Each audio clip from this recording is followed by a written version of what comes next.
نالی سالم کوردی و چەندین کەڵە شاعیری گەورەی تر لە ئەدەبیاتی کوردیدا بوونیان هەیە و مەحوی چەندین کەڵە شاعیر بوونیان هەیە کە هەریەکەیان بۆ خۆیان شاکارن و هەریەکەیان بۆ خۆیان مێژووییان دروست کردووە لە ئەدەبیاتی کوردیە. باز لەم تەوەری پرۆگرامەکە باز لە ئەدەبیاتی کلاسیکی کوردیەکەین، باز لە شاعیری لە شعری شاعیرانی کلاسیکەکەین و هەروەها جیاوازیان لەگەڵ شعری شاعیرانی ئێستادا و هەروەها گواستنەوەی ئەو شاکارە مەزنانە بۆ گەنجی ئەم سەردەما و بۆ داهاتووشمان کە ئەمانە بمێنێتەوە و زیاتر ناساندن بۆ شاکاری ئەم شاعیرە گەورانە بکرێت. گفتوگۆی تەوەرەکەمانەکەین بە میوانداری زۆر بەڕێز دکتۆر دانا پرۆفیسۆر دکتۆر دانا ئەحمەد مامۆستای زانکۆ. دکتۆر جیان فەرموو. فەرموو دکتۆر. دکتۆر جیان سڵاو لێبێ. بەخێر بێ سەر چاومان. بەخێر بێ سەر چاومان. بەخێر بێ. بەخێر بێ سەر چاومان. بەخێر بێت. فەرموون. دکتۆر جیان بەخێر بێت. دووبارە بەخێر بێت. سپاس بۆ تۆ دکتۆر جیان. زۆر سپاس. یاخوا بەخێر بێت دکتۆر جیان. زۆر خۆشحاڵ بووین. دکتۆر باز لە ئەدەبیاتی کلاسیکی کوردیەکەین و باز لە ئەو جیاوازیەکەین کە لە ئەدەبیاتی کلاسیکی کوردیا هەیە لەگەڵ شعری شاعیرانی ئێستادا. وشە لە شعری کلاسیکدا لە ئەدەبیاتی کوردیدا زۆر بە شێوازێکی جوان یاری پێکراوە، بە شێوازێکی جوان داڕژراوەتەوە، خراوەتە سەر ئەو وەرەقەیە و لە ئێستاە ئەکرێت بڵین شعری هەر شاعیرێک شاکارێکە، شعری هەر شاعیرێک لەو شاعیرە مەزنانەی کورد ئەتوانین بەرنامەیەکی لەسەر دروست بکەین. بەڵام ئەم وشانە لە ئێستادا بۆ ئەم ناوازەیەی خۆی ئەم ئاڵتونیەی خۆی لەدەستداوە.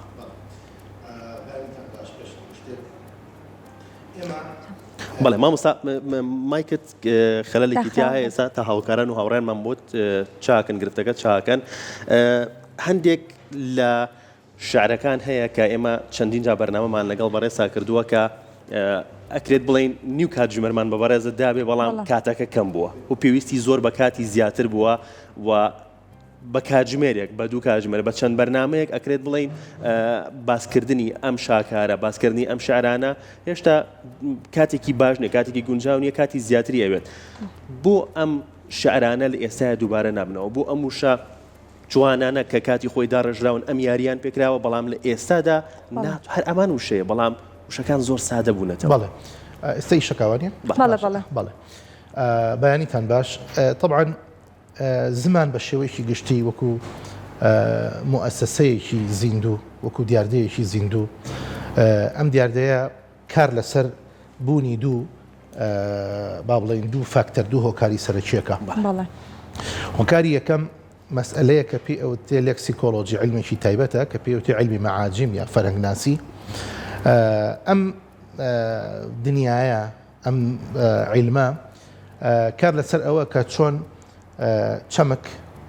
ئەخەیتە ناو وشەوە، یعنی چۆن تۆ ئەتوانی وشە دروست بکەی و هەندێک وشە بۆ خۆیان لە بنەڕەتەوە سەر بە خودی ئەو زمانە خۆی بوون. ئەمە بەشی یەکەم. بەشی دووهەم ئەو جۆرە وشانن کە لە زمانێکی ترەوە هاتوونەتە ناو زمانەکەی ئێمەوە، بۆ نمونە ناو زمانی کوردیەوە. ئەمی کە باس یەکەم بە شێوەیەکی گشتی علمی لوغەیە بڵێ لەنگویستیکە بڵێن زمان ناسیە. ئەو وشانەی کە هاتوونەتە ناو زمانی کوردیەوە دوو بەشن. بەشێکیان ئەوانن کە ستراکچەری زمانەکەی ئێمەیان وەرگرتوانی سروشتی زمانەکەی ئێمەیان قبول کردووە. مەسەلەن بۆ نمونە بە عەرەبی ئەڵێ تەماتە، بە کوردی ئەڵێن تەماتە، بۆ چونکە حرفی تا لە زمانی کوردیان نییە. باشە؟ یان دەنگی تا دەنگێکی قورسە لە ناو بە بڵێن ئەو بنزارانە یا ئەو شێوازارانەی کە لە زمانی کوردیان. جۆری دووەم ئەوەیە کە ئەو وشەیە وەکو خۆی یعنی چۆن لە زمانە بێگانەکە هەیە بە هەمان شێوە هەدوتە ناو زمانی کوردیەوە. مەسەر بۆ نمونە وشەی تەلەڤیزیۆن، کۆمپیوتەر، ئەمانە چۆن لە زمانە ئەسڵەکەی خۆیانەوە کە زمانی ئینگلیزیە بۆ نمونە داتونەتە ناو زمانی کوردیەوە بێەوەی هیچ گۆڕانکارییان بەسەرابێ. باشە؟ ئەم دوو جۆر وشەیە ئەم دوو جۆر وشەیە ئەمانە کەرەستەی قسەکردنی ئینسانن کەرەستەی بیرکردنەوەی ئینسانن ئەمە خاڵی یەکەم خاڵی دووەم بۆی وەڵامی پرسیارەکەت بە جوانی بەمەوە خاڵی دووەم ئەوەیە کە ئێمە باز لە شعر ئەەکەین باز لە زمانی شعر ئەەکەین مەفروضە زمانی شعر ئەو زمانی کە ئەبێ بە زمانی شعر دوو خاڵی زۆر گرنگی تیابێ خاڵی یەکەم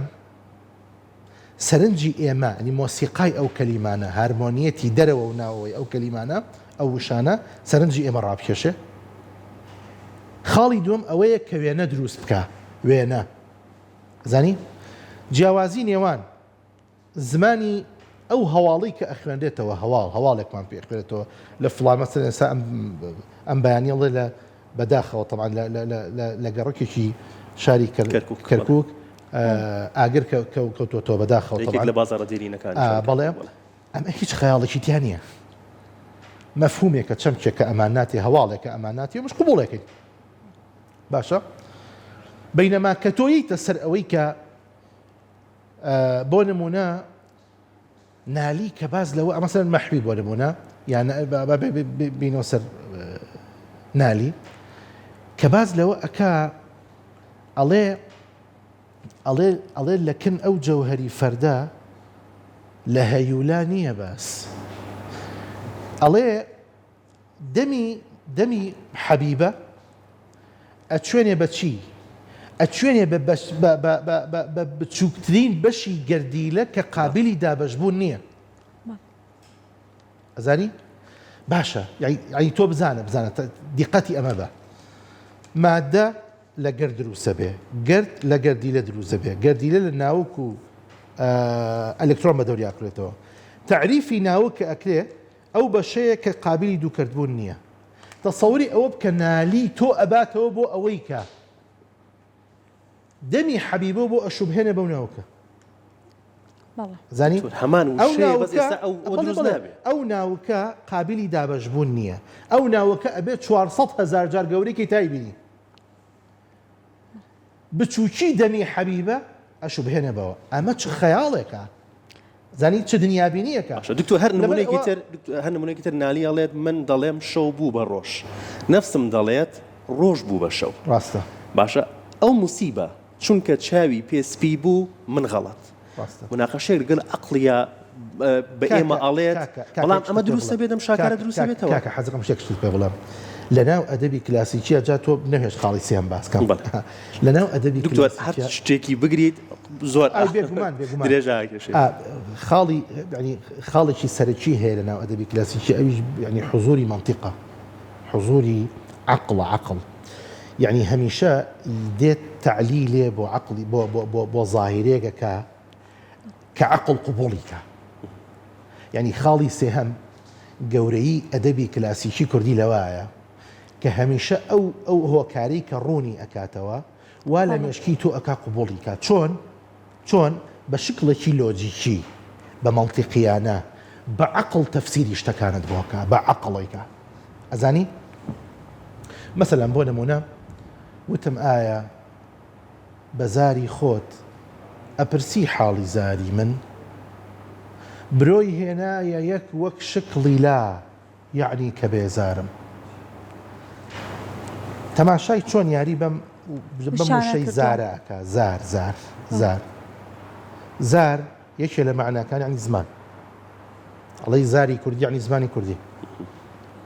وتم آية بزاري خوت يعني بزباني خوت أبرسي حالي زاري من وشي زار يعني بيزاري وبيتاقتي وآزار بو زماني خوت لحالي بيزاري وبيتاقتي من أبرسي بو زماني خوت يان بو بيتاقتي خوت هيش تاك خوت بيتاقتي كتشي لبيتاقتي من أبرسي يان بو زماني خوت لبيتاقتي من أبرسي یان بە بێتاقەتی خۆشە هێشتا باسی ئەوەکە کە من بۆ قسە ناکەم بۆ زمانم نییە بۆ زارم نییە کەواتە ئەتوانین بڵێن لەوەی جاپەلەمەکە برۆی هێنایە یەک وەک شکلی لا ئینسان کە تووڕە ئەبێ برۆی خوارە بێتەوە وەک شکلی لا ئەمە یعنی چی؟ یعنی کە بێزارم ئەمە دوو معنە هەیە یەکەمیان تووڕەم و بێزم لە قسە لەگەڵا بکەم بێزارم بێتاقەتم لێت قسە لەگەڵ ناکەم دووەمیان ئەوەیە کە تۆ ئەوەندە جوانی سەرنجی منی ڕاکێشاوە لە قسەت خستوم لە قسە و خستوم بێزارم زار زمانم نەماوە قسە لەگەڵا بکەم لە زمانت خستوم ئەوەندە جوانی تۆ ئەو حوسنەی لە تۆ هەیە ئەو حوسنەی لە تۆ هەیە ئەوەندە سەرنجی منی ڕاکێشاوە لە قسەی خستوم کاکە ئەزانی هەمیشە ئەها چۆن یاری بە موشانە ئەکا بەڵام طبیعی نییە هەر بەو وشانە وێنە دروستەکە هەندێک جار ئەم وشەیە بۆتە زاراوەیەک ئەم زاراوەیە هاتۆتە ناو زمانەکەوە لە ناو زمانەکەیە شاعرێ بەکاری ئەهێنێ بۆ وێناکردنێ بەڵام چۆن دیقەت بە بابچینە لای حەریق باشە ئەڵێ حوزنی من یا حوسنی تۆ حوزنی من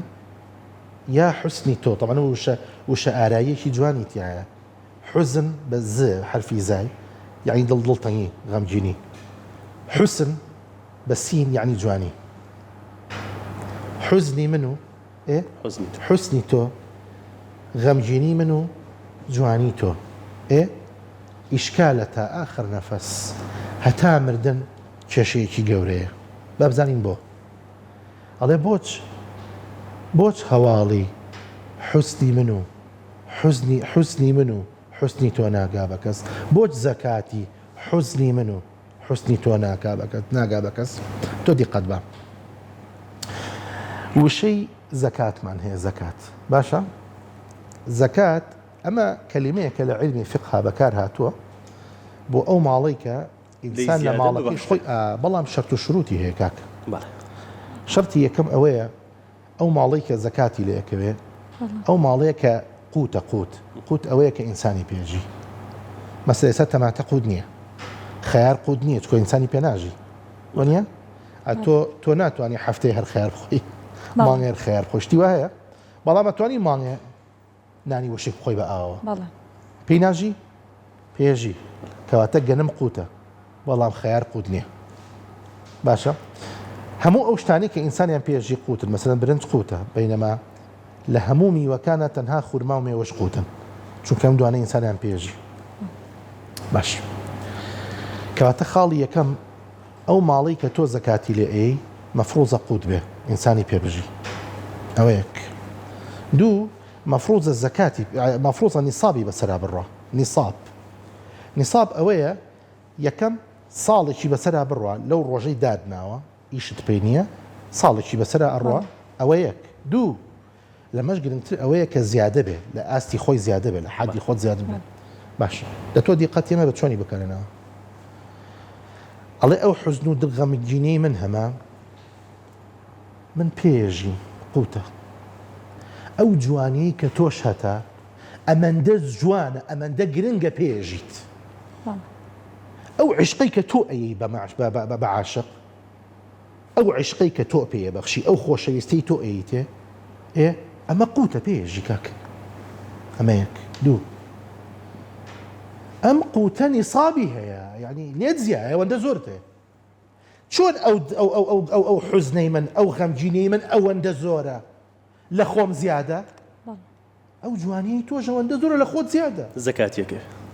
ئەی بۆیە زەکاتێکەوێ کەچی نە ئەوەی تۆ گا بە من نە ئەوەی منەگا بە تۆ ئەو جوانی تۆ ئەوەندە جوانی بەرامبەرم دانیشتووی کەچی سەیرە بەلامۆ ناگا پێم لێشت زیایە کەچی پێم ناکەن ئەها ئەوشەیە چ دەورێک گەبینی لەو دێڕا لەبەرەوە مثلا هەر مەحوی تەماشای مثلا یاری چۆن بە وێنەیەکەکە مثلا تۆ تەماشاکە ئەگەرێکی عاشق بێ باشە ئەگەرێکی عاشق بێ لەگەڵ معشوقی خۆیان قسەیەکە دوو جار سێ جار مخاتەبەیەکە موسارەحەیەکە قسەی لەگەڵاکە کە نەبوو بێزارە بێ وانە ئەی بێزارە بێت تەواو تێڵێ کاکەوە هەر نامێت تو بڕۆ حافیز بێ دە دیقەتی مەحویە ئەڵێ لە ڕێی ئەو شۆخەدا خۆم کردە خاک و پێی نەناپێما دەسا خاکی هەموو عالم بەسەر خۆمانەکەم چی بکەم دیقەت بە ئەڵێ من ئەو شۆخە ئەهات ئەو معشوقە ئەهات بڕوا بە ڕێگەیە ڕۆی بە ڕێگە منیش خۆم کرد بە خۆڵ لەبەر پێەیە بەس بۆ ئەوی کە پێیە بەسەر ما بنێ ئەو لوتفە بکە لوتفی بەزەوەە لوتفی ئەوە نابێ ئەوەنە کەرام بکە پێ بنێ بە تەوقی سەرما هیچی ترم لێ نایە یعنی بەس پڕشتێکی ئەوم لێ پەڕ هیچی ترم نایە بەس پڕشتێکی باش ئەڵێ کەچی کە منی بینی لێرەوم وەستاوم لەبەر پێەیە پێ بنێ بە پێما پێ بنێ بە سەرما بەلای منە نەهاو بەو لایە ڕۆی ئەوە ئێمە بین 2000 جار بە لەعنەتێکین وەنیە دەبزانم چی کردووە زۆر باشە ئەڵێ دەسا خاکی هەموو عالم بەسەر خۆمانەکەم چی کرد ئەزانی چی کردووە دوایەوە چووە خاکی هەموو ئەم دنیای هێناوە کردوتی بەسەری خۆیە ئەزانی بۆ بۆی کا و تۆزە خۆڵەشی بەرکەوێتەوە بەسەر لە ڕۆشتۆ ئەوە عشق ئەو وەسفە ئەوە وەسفە ئەوە عشق ئەیوانە ئەڵێ تۆ بێزت نەهاو بەسەر سەری منە بڕۆی دە من خۆڵەکەی تۆکەم بەسەر خۆمان بەزی نازانم کامەیە نازانم لە چوە ڕۆشتوی لەبەرەوە هی هەموو عالەمە هێنم هەموو خۆڵ و قوڕی ئەم دنیایەکەم بەسەری خۆم بۆی ئەو تۆزەشی بەرکەوێت کە تۆ پیاڕۆشتی کاتێککە ئەدەبی کوردی ئەوەندە دەوڵەمەندە بە وشەی کوردی بۆچی ئێستا ئێمە کە تێکستەکانە بین هەندێک جار ئەوەندە کرچوکاڵی پێوە دیارە یەکەم جاریش تااقەتمان نییە بیخوێنینەوەە نەوەکەوەی کە دووبارە و سێبارە ببێ بە شاکارێکی ئەدەبی کوردی بمێنێتەوە خاتون تۆ منێ بانک کردو ئەمڕۆ کتێب بنووسم یا وەڵامی پرسیارە بمەوە ئەو بۆ کتێبی شوێ ئەزانی زۆر بە کورتی شتێکت پێ بڵێم هەلومەرجی ئێستا هەلومەرجێکە ینی گزارش لە ڕووکەشگەراییەکی سەیرەکارە دنیاە دیقەت بە ئینسان زۆر سادە بۆتەوە خەیاڵ وەماوە ئەو جوزئە گەورەی لە ناو بنیادی ئینسانە هەیە لە ناو بنیادی جەستەی مێشتی بیرکردنەوەی ڕۆحی ئینسانە هەیە کە بریتە لەلایەنی معنەوی ئینسان ئێمە ئیهمالمان کردووە ئێمە فەرامۆشمان کردووە ئێمە خەیاڵمان نەماوە جاران نالی بە دیار فتیلەیەکەوە بە دیار مۆمێکەوە بە دیار فتیلەیەکەوە هەمووی دوو کەڵ بووە دانیشتووە ئەم شاکارە گەورانەی نووسیوە مەحوی بێخود هەموو ئەمانە ئەم شاکارە گەورەیان نووسیوە بۆ چونکە ڕۆ چوون لە خەیاڵە نانێک ئەگەر هەبوو بەیان نەبوو بێ بیخۆن بەینەما دەوڵەمەند بوون چونکە خەیاڵیان دەوڵەمەند بووە چونکە دوای مەزاهر نەکەوتون چونکە ڕووکەشگەرایی چونکە سەطحیەت باڵی نەکێشاوە بە سەریانە ئێمە ئێستا بەداخەوە هەموو شتەکانمان بوونەتە ڕووکەش هاتنە دەرەوەمان بۆ بە ڕووکەش بیرکردنەوەمان بۆ بە ڕووکەش قسەکردنمان بۆ بە ڕووکەش دان خواردنمان بۆ بە ڕووکەش هەڵسوکەوتمان حتا خۆشەویستیمان بۆ بە ڕووکەش خۆشەویستیمە تۆ نەتبینیوە چەنەها زاهیری ئاوا بینی لە خێزانێکە دوو هاوڕێ بەیەکەوە دوو خزم بەیەکەوە دوو دۆست بەیەکەوە ڕقی دنیایان لە یەکتریە بەینەما کە ڕسمێکی خۆی دانێ لەم دابایانم بە قوربانت لە باڵاو بم و بەڵێکی بۆ نێرێت و بڵێ لەم لەوە شەش دڵی بۆ نێرێت و ئەمەمی درێ ئەمە ڕووکەشگەراییە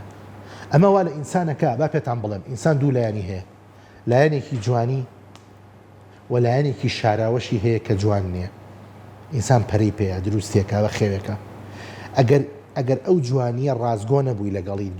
جوانی ئینسان ڕازگۆ نەبووی لەگەڵی ئەپوچێتەوە ئەگەر ڕازگۆیی صدق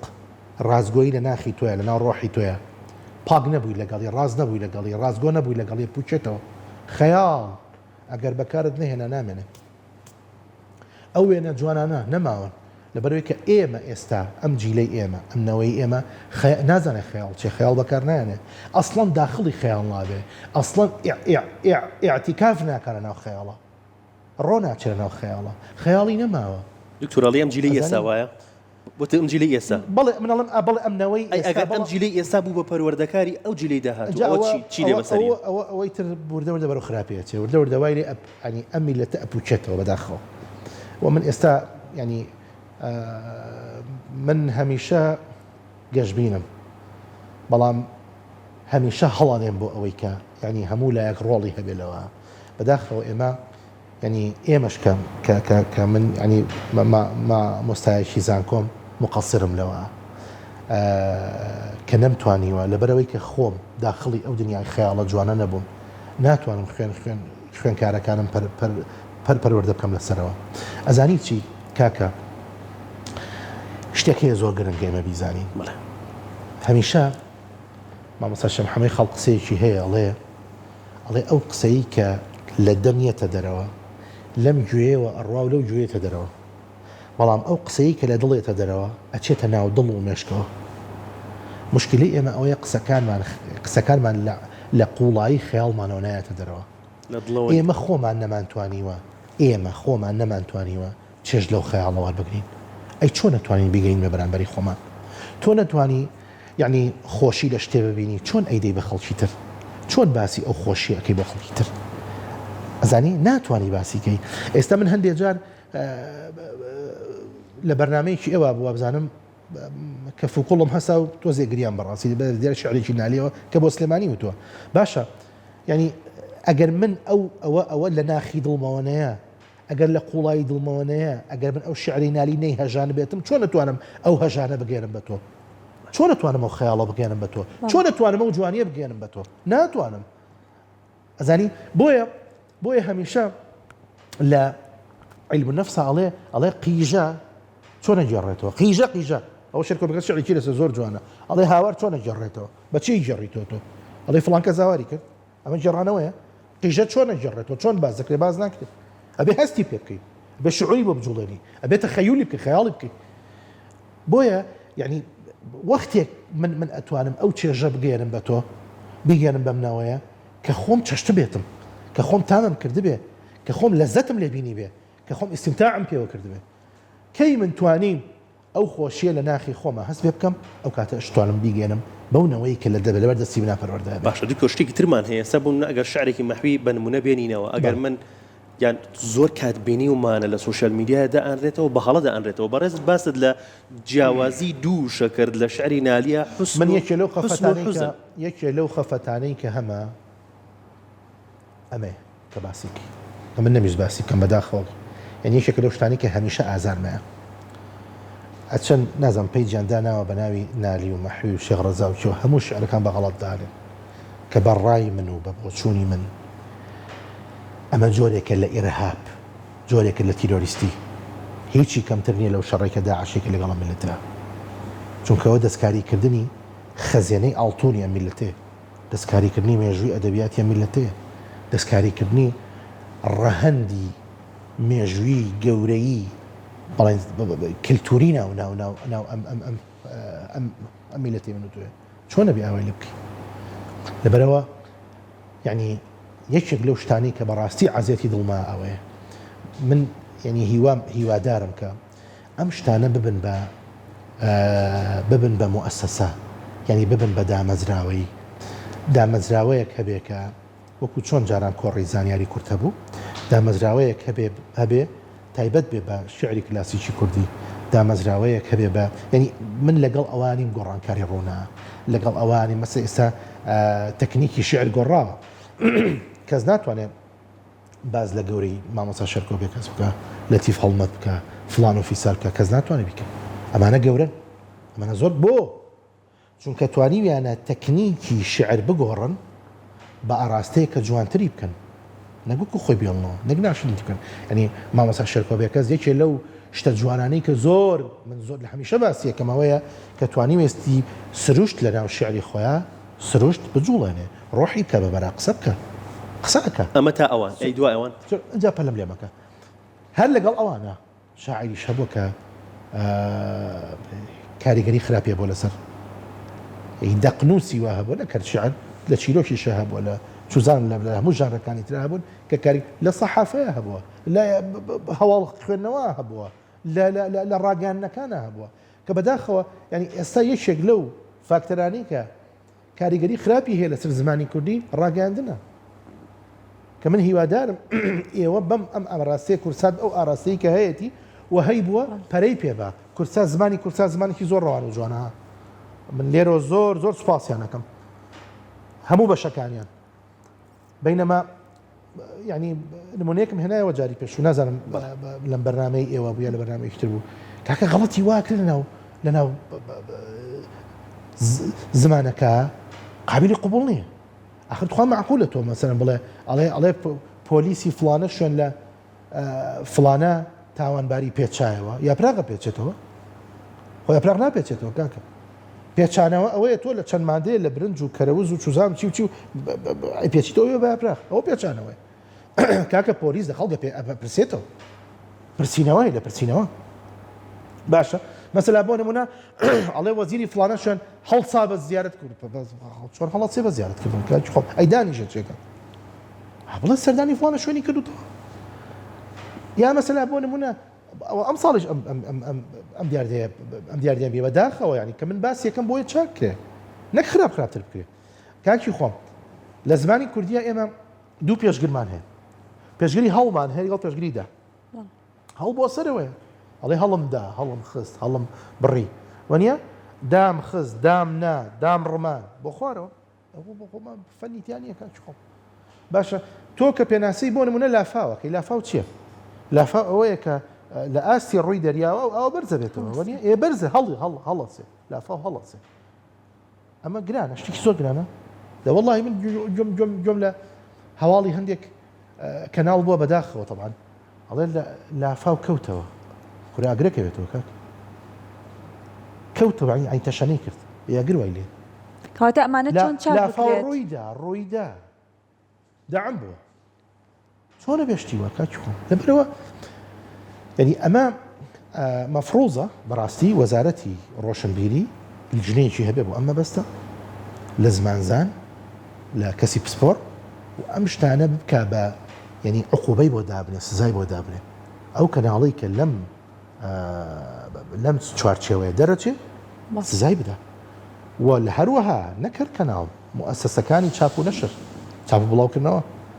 بە هەمان شێوە زۆرترین کات وشەی عەرەبی تێکەڵ بە کاکە زۆر خەتەرە ئەوە